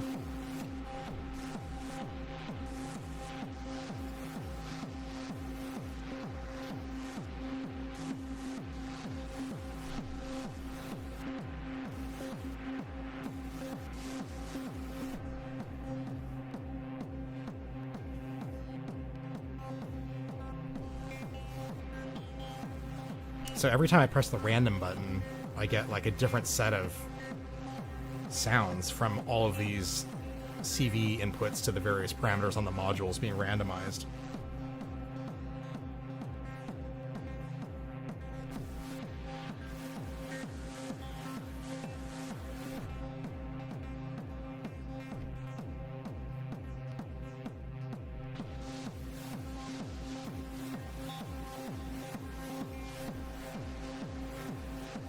I might even do something crazy and like patch one of these to like pitch so we can really hear it.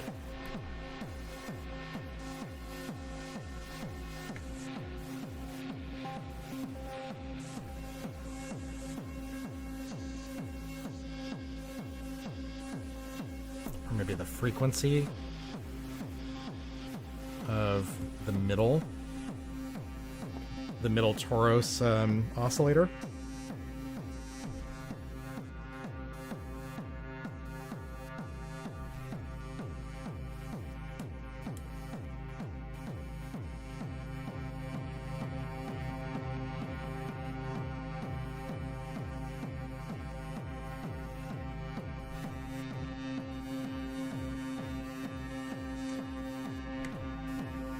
So before, when I held down the store button and it took sort of a snapshot of the current settings, now that there's a stored setting, I can just tap the store button. Oh, maybe it lost it? Oh yeah, it's a little finicky. Sometimes it doesn't trigger. I'm not sure about that. But I should be able to like recall that state. So I sort of like, if I set all the parameters to 0, and then I hold store to capture the state of like everything stored, and then I randomize, and then I tap store, then it sort of resets, like you know, like you're recalling your snapshot as a way of kind of, so you can essentially mess up all of your sounds and then return to a state for like a drop or like an end of a section in a performance. I don't feel like what we patched up today is demonstrating this very effectively. I somehow am not picking parameter destinations that are having like as impactful sound changes as I'd like. Maybe actually maybe I'll change the saturation.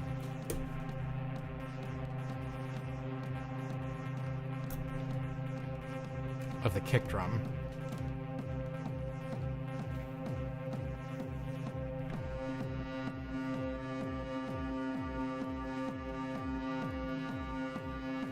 I mean, you can hear that it's different, but it's just not quite as... Oh, the other thing is that you can change the amount of randomness. I had it at 50%. Let's try 100. I'm not actually sure what the percentage applies to. If it's like... Maybe it puts limits on how far away it'll set new values from whatever the current value is. I'm not sure what the percentage of randomness means, but maybe you can see on the overlay, as I'm turning the randomness dial, it's changing a little percentage display right there over where the dice is. That's like percentage of randomness, but I don't really know what it means. It's not in the manual yet because this is a very new feature in the new firmware.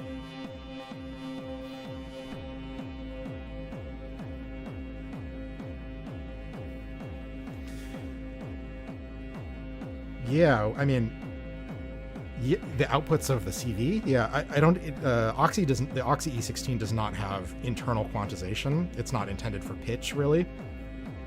But within modular, you could certainly run the CV through a quantizer if you wanted to use it for pitch. So yeah, you could. I guess it would work better with like the recorded playback, but I'm not sure you could really get a pitch sequence out of this. You could maybe sort of do it by recording a CV or a knob automation, playing the automation back, running the automation CV through a quantizer to generate a melody, but it would be pretty hard to control, or I don't think it would sound very good.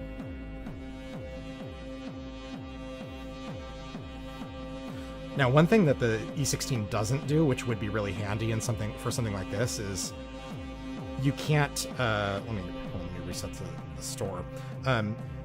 It has a MIDI input, but right now the only thing that the MIDI input does is passes it through to the output. So if you have sort of a traditional MIDI setup where you have a bunch of devices chained through each other, the E16 can be part of the chain, but it doesn't really do much with the input. It's just so that you can send it back out. The other thing it does with MIDI input is it has like a MIDI learn feature. So if you want it to, when you're setting up your mappings, if you set up a two-way connection with the device that you're mapping, then when you're setting up a destination for a control, you can use MIDI learn to like wiggle a knob on your other device to automatically set the CC value without having to like select the number from a menu, which can make programming a bit faster. But other than that, those two things, it doesn't do anything with the MIDI input. And I think it would be great if you could sort of like control the values of parameters within the E16 from external signals, because then I could do something like automatically triggering the random button every 4 bars or something like that for just like constantly shifting timbral changes that are in time to the clock. I think that would be great.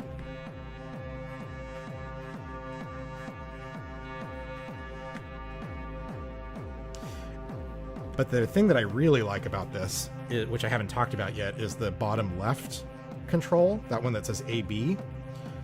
This is a morphing snapshot control. So this is basically the slider from the Øchd track. So the way it works is you hold the button, you hold the encoder down, and then you turn it to the left, and it captures the current state of all of your settings in a snapshot. And then you can change all of the parameters to whatever you want. Something very different. All right, let's just put them all at 100%.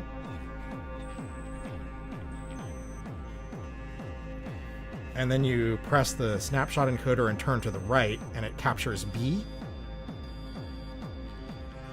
And now, turning this encoder will blend from the A snapshot to the B snapshot by slowly morphing all of the parameters that were affected by those captured states.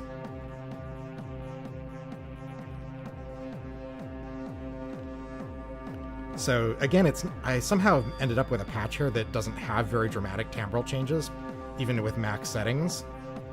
But in theory, you should be able to have like a very drastic effect on your sound by morphing from A to B. You can hear it a little bit when I'm like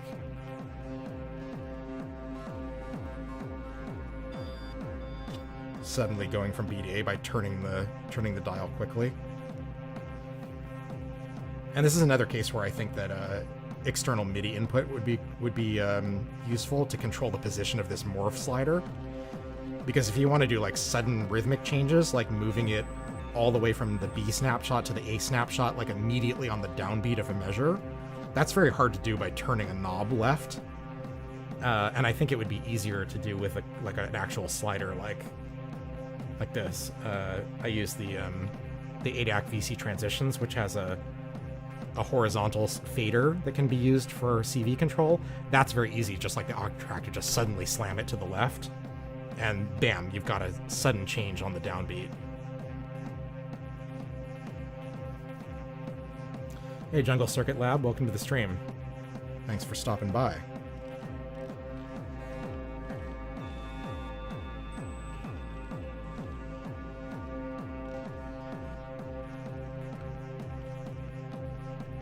I think what I'm going to do is I'm going to send the output of compare twos directly to the mixer instead of going through the dual dagger. I'm actually running out of filters here, but... And then let's take our master output and actually run that through the dual dagger as like an end of chain filter. Let's see if I have enough long cables to do this. We're kind of running out, but that's okay. So 1, 2, 3, 4. Let me use these guys. So let me mute this for a second. I'm going to unplug my main output. And we're going to send the... I guess I could do it with Lacrima Versio, maybe. I don't know if that's that smooth of a filter for this for like an end of chain sort of setup. But I'm going to plug the left input of the main mixer out.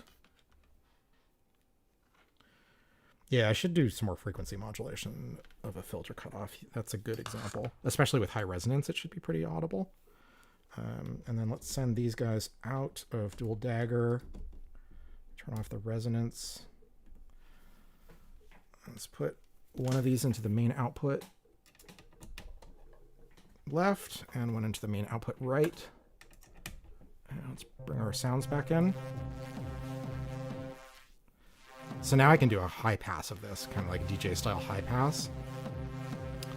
Let's take one of these controls. Let's see what's the least effective. Maybe, I'm forgetting everything I had this patched into. I feel like maybe the, what's 5 connected to? Blend 1. I don't think like that's doing all that much. So let's try sticking that into the high pass. Which one did I just do? 5. So now I should, yeah. This is something I noticed about Dual Dagger, and I actually posted on Mod Wiggler about this. If I turn the high pass, I can get to essentially silence, right?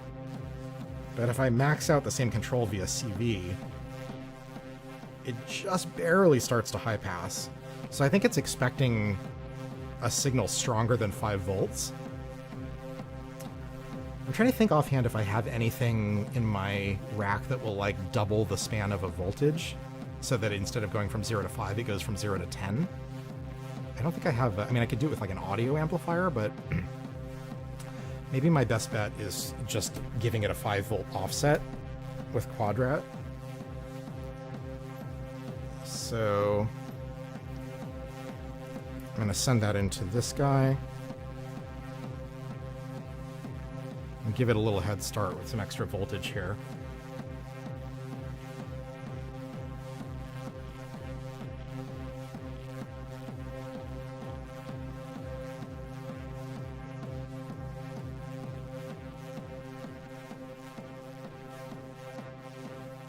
Oh, I see what I did wrong.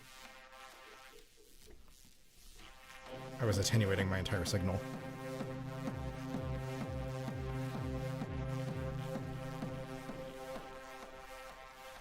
Okay, so I can't high pass it to the point where it completely cuts out the audio, but you can see here that's pretty different when I have the high pass on the master bus out that high. So let's try this again. Oh, and yeah, good. Let's do the filter cutoff thing. So let me take out... Yeah, let's take out the blend 2 CV on Toros, and let's maybe... What should we modulate? Which filter?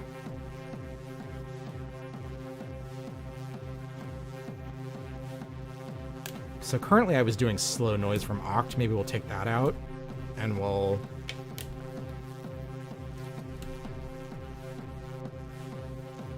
change the cutoff of this guy via, which one did I just change? That was 6.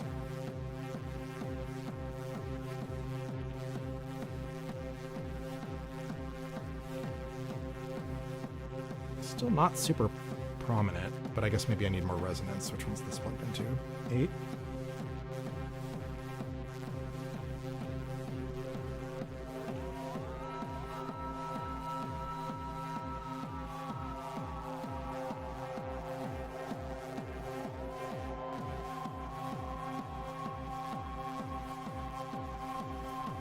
So that sort of ghostly note is coming from the resonance of Icaria. It's like self-oscillating when I crank both of these. So let's just crank it all.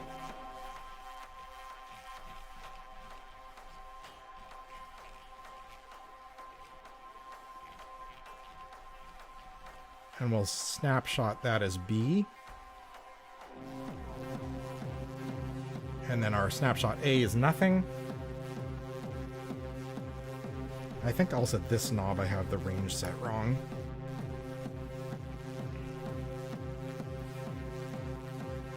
Oh, that seems okay. I thought one of these I saw it wasn't going all the way up. Oh yeah, it is. So yeah, now the morphing is a little more prominent. If I morph to B.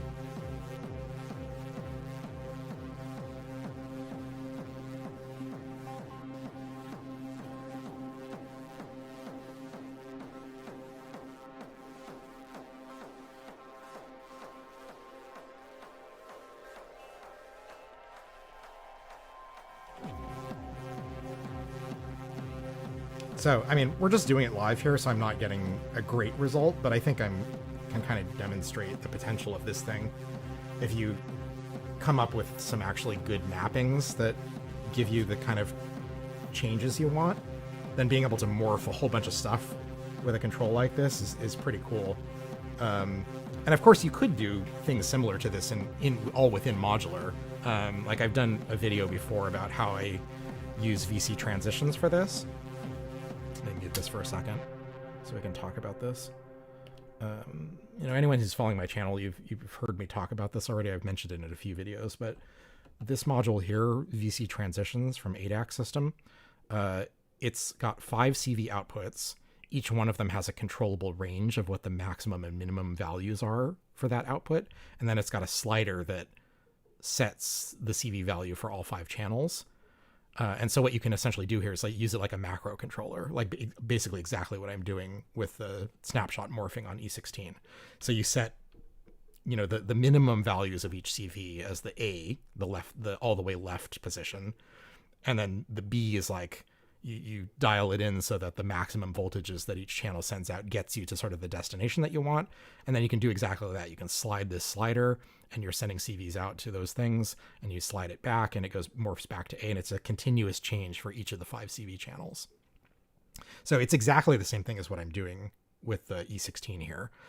In fact, I think this is actually easier because, like I said, it's much easier to, like in a split second, slide from B to A or from A to B. So you can it's much easier to do rhythmic performance stuff, whereas turning a encoder from its maximum clockwise position to its maximum counterclockwise position in an instant can be very difficult to do physically. The benefit of doing this with the E16 is that it's also MIDI.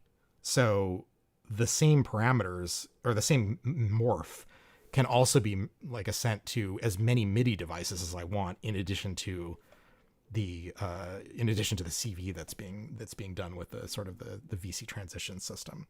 So I think it's part of my kind of endless pursuit to get what I think is the killer feature of the Octatrack, which is the sort of morphable parameters with a physical crossfader. I'm not a big sampler user, so I've never wanted an Octatrack for anything other than that function. And it still blows my mind that it's not more common on electronic music gear. I don't know why, like basically every piece of electronic music gear that has any sort of performance or any goals of being used for performance, I feel like should have that. Like I want a fader and you know, morphable parameters for every device I own. So I'm always on a quest of like ways to get that functionality with the gear that I do have. I think that's one of the main things that attracted me to the E16 is, you know, having yet another way to have that kind of expressive performance control in a way that can be applied to any of my gear, modular, other MIDI, anything in MIDI controllable. I think it could be really awesome for doing big sort of swells and big dramatic changes with macro controls in a performance.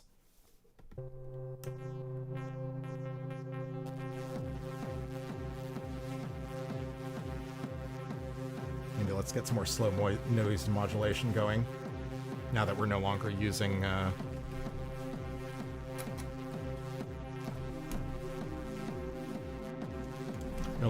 E16 for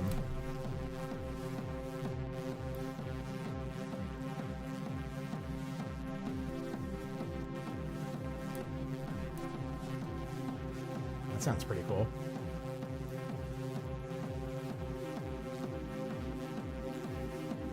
Let's do some more sort of pseudo-random modulation for the blends.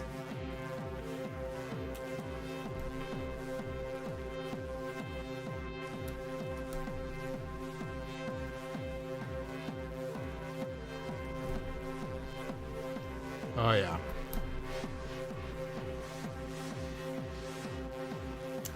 Oh, hey, Turbo Tambourine. We've chatted in the comments a bit on some of my other videos.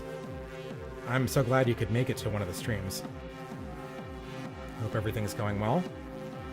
But yeah, it's just such a cool performance trick. I feel like, you know, when you're performing electronic music like this, you have to rely on automation and mappings and stuff to have dramatic changes because you're limited by your physical ability to control things in real time. Like, you've got your hands. If you've got expression pedals, then technically you could have your feet too. But there's only so much you can do with your hands and your feet at one time. So if you really want to affect dramatic change, I think it's really important to have these types of powerful controls that allow you to change a whole bunch of things with as few physical movements as possible, and having a lot of control over exactly what those effects are.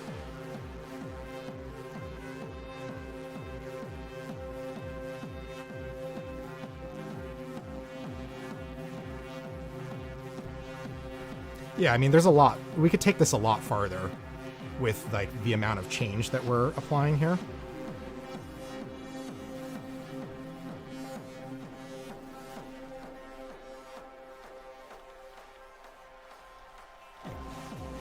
Because, like, I'm sending all of these CVs that are coming from the E16 directly into their sort of target destinations. And not doing, I mean, some of these have built-in attenuators on them, but I'm not really processing the voltages from this other than the exact CV values that are coming from the MIDI CCs on the E16. So there's a lot more we could do in terms of, like, cross-modulation, sending things through a VCA, and then modulating that with maybe, like, randomly triggered envelopes mixed with LFOs. Like, there's so much we could do in terms of making this kind of more organic and stuff.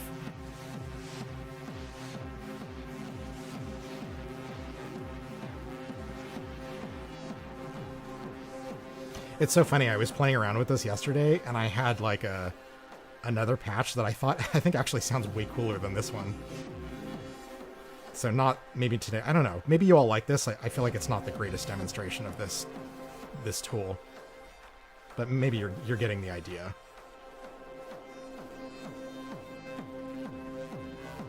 And, similar to the OXI 1, this thing also has, like, instrument definitions that you can download with a companion app that you run on your computer. So maybe you'll be able to see this if I go into the controls for, like, one of these MIDI things. You can see instrument, and then there's a list of instrument definitions that I downloaded for the hardware MIDI instruments that I own. So Hydrosynth, Tempera, Digitac 2, a Digitone 2, Subharmonicon, and then 3 of my Chase Bliss pedals that have MIDI inputs. And these are, like, built-in mappings, essentially. So you pick one of the instruments that you own, and then when you scroll through the parameter list, you have a list of the actual target parameters for that device, rather than looking at, like, raw MIDI CC numbers. And this is a very convenient way of, like, choosing destinations for these controls. So yeah, great device, and based on the history of OXI 1's development of the history of OXI Instruments' development of the OXI 1 sequencer, both the Mark 1 and the Mark 2, they put a lot of effort into firmware updates, new features. Like, they continue updating this stuff for years. So I'm in on the ground floor with the E16. I can only begin to imagine what this thing is going to be capable of, like, a year or two from now. So pretty exciting.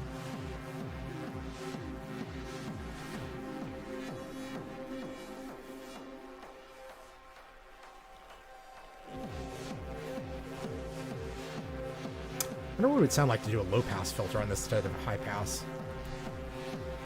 I guess we'd have to invert this.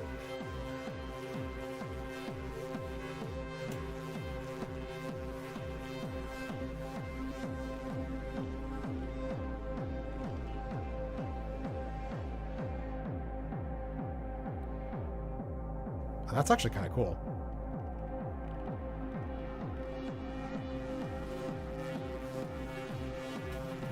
I guess in theory I could have 2 different performance macros. See, this is the kind of stuff that gets me excited, is, like, as like a transition between 2 parts. We were doing we had this map to a high pass before, but I mean, listen to how different a low pass on the master bus sounds.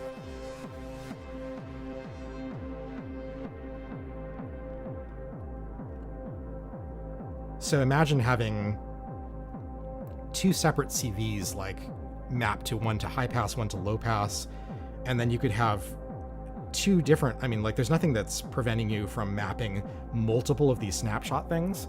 because this whole thing is like, as far as what these 16 encoders do, they're all customizable. So like I set this up so that the bottom left encoder is the only snapshotter, but I could have multiple different snapshot ABs by having a second one on, you know, this knob, for example. So I could imagine saving like different states. So I have one that does like a low pass, one that does a high pass, and then I could have different knobs for different sort of master performance controls and switching back and forth. And you can imagine doing this, you know, as many times as you need to sort of doing different slow transitions that all have completely different sort of timbral effects on your sound, and give a lot of variety to a performance in addition to whatever sequence you have changing. I mean, we have like a static, you know, the sequence is static here. We're just kind of droning. But imagine this over like a full piece of electronic music.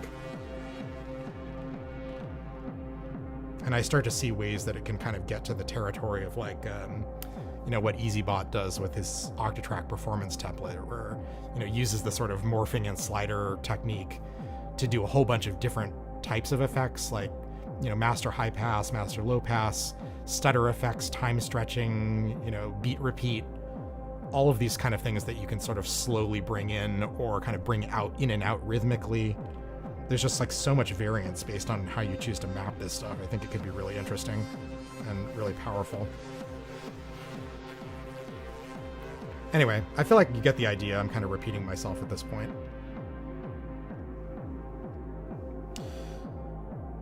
Maybe this is a good time to wrap up.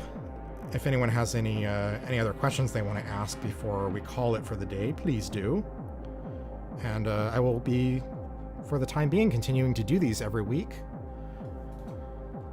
Let me know in the comments or in the chat, like what times are good if you really like these and you are hoping to attend them regularly. I'm trying to find a time slot that, you know, is best attended. And so far it's been kind of a surprise. I would have thought that certain times that seem to be less well attended, I would have thought would be better. And then like random ones on the weekdays somehow sometimes do better. Who knows? But yeah, so I haven't been super consistent. I've been doing them on Fridays and Saturdays, and then this is the first one I've done on a Sunday. I'm also thinking of trying maybe Mondays, but I'm doing them all at the same time of day. It's 1 o'clock in the afternoon where I live. So that'll get, you know, most of the afternoon and evening for North America, and then it'll always be evening for Europeans in this time slot. And I think that's the best way to cover as much of the Western world as I can.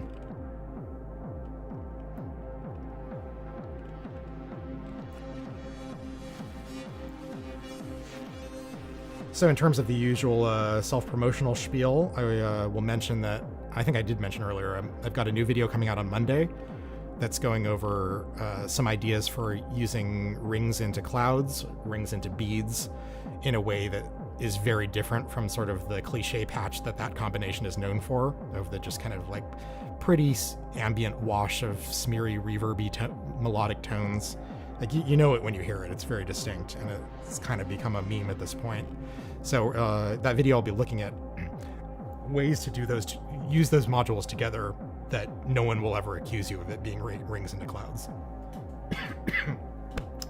Excuse me. I will also mention that I have a Discord server now. You can find a link to join that in the video description. Everyone is welcome to join for free. But I do have a Patreon account now also. If you enjoy my content and my style of teaching and my musical performance, or any combination thereof, would appreciate you joining the Patreon. You can join for free, which will just give you sort of updates about when there's new stuff to look at. But if you chip in a few dollars each month, then you'll also get high quality audio downloads of any of the music that I perform and post to the channel, as well as access to additional exclusive channels on the Discord server for other topics of discussion, modular, music tech, sharing your music with other people in the community. And I think that could be a lot of fun. So if you're into this stuff and you like my style, I hope you'll consider one or both of those. And I'll be back with you for another one of these sometime next week. So get to thinking about what you would like to do, what you'd like to see, what you would like to explore.